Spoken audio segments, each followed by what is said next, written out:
থেকে নির্বাচনে ধানের শীষ প্রতীক নিয়ে দেখছেন শহীদ রাষ্ট্রপতি জিয়াউর রহমানের সন্তান খালেদা জিয়া।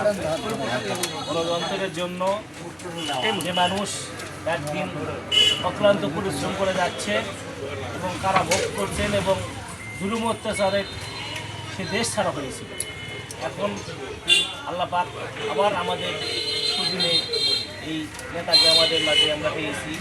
আমরা প্রধানমন্ত্রী হিসেবে বগুড়ের সন্তানকে যেন সংসদে দেখতে পারি, দেশে যেন সে প্রধানমন্ত্রী হয়, সে যে সর্বোচ্চ ভোট দিয়ে বগুড়ের সদর আসন থেকে ধানের শীষের প্রতীকে আপনি এটা আমাদের ঘরের সন্তান।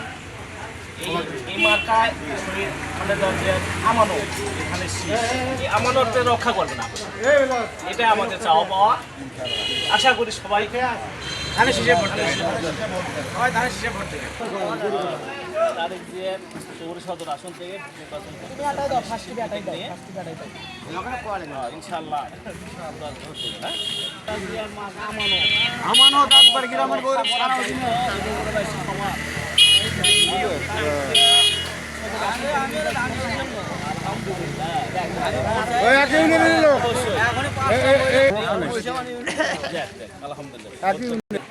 তারেক রহমান ধানের শীষে প্রতীক নিয়ে নির্বাচন করছে সদর আসন থেকে।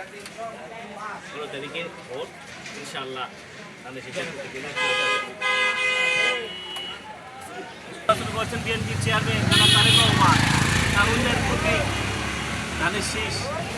হ্যাঁ, তো ইনশাআল্লাহ ধানের শীষের ভোটটা দেওয়ার বাসায় যে যারা আছে মা বোন সবাইকে একটু বলবা, আর নিজেও ধানের শীষের যারা হ্যাঁ নির্বাচনের সহিংসতা নিয়ে কেবল বিদেশিরা